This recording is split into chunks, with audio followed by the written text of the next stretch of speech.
Volkswagen is giving its iconic compact car a facelift. To stay competitive in a segment dominated by crossovers, the Mk8.5 Golf spices things up with a sharper exterior design, a new infotainment system and some much-needed mechanical upgrades. While the US will only get the GTI and Golf R, the standard Golf will continue to be available in hatchback and wagon body styles across Europe. VW is showing off the updated Golf in several versions. The hatchback comes in eHybrid and GTE plug-in hybrid forms, as well as the American-bound GTI. The more practical variant Estate is shown in R-line guise. The only ones missing from the lineup are the all-wheel drive R and GTD performance diesels. The biggest change to the exterior is the redesigned LED light fixtures. More expensive Golfs feature a full LED headlight setup with an illuminated VW badge. At an additional cost, customers will be able to opt for the more advanced matrix LED setup with a high beam that is almost twice as powerful as the regular high beam. At the rear, sleeker taillights feature 3D-like graphics with 3 selectable patterns, similar to what Audi offers on some of its models. Along with the Golf facelift, VW is adding 4 new metallic paints: crystal ice blue, anemone blue, oyster silver, grenadilla black, and 5 alloy wheel designs ranging from 16 to 19 inches.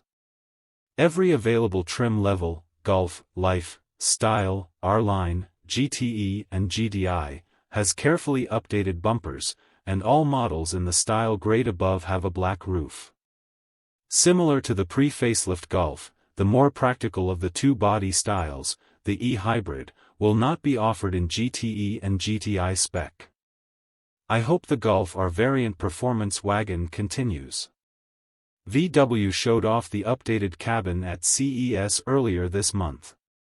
Yes, the hot hatch is returning to traditional buttons on the steering wheel, and it should be the same story as the Golf R.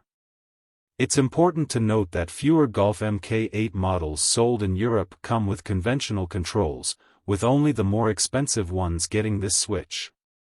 Annoying touch-sensitive keys.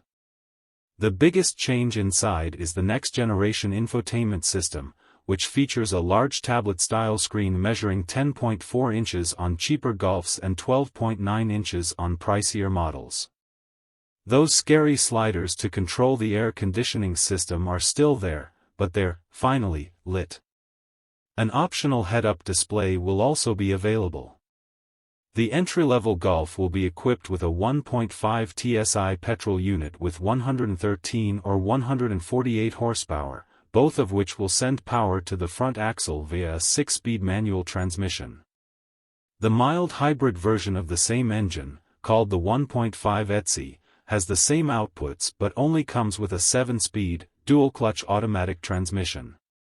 If you need more power, there's a larger 2.0 TSI with 201 brake horsepower and a 7-speed DSG. Interestingly, there is no mention of the smaller 3-cylinder, 1.0 TSI engine offered in the cheapest pre-facelift Golf. On the diesel side, the tried-and-tested 2.0 TDI will have 113 horsepower and a 6-speed manual transmission or 148 horsepower and a 7-speed DSG.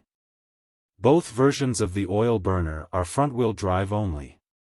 Those who don't want a diesel can still get the eHybrid with 201 horsepower, 6-speed DSG and front-wheel drive.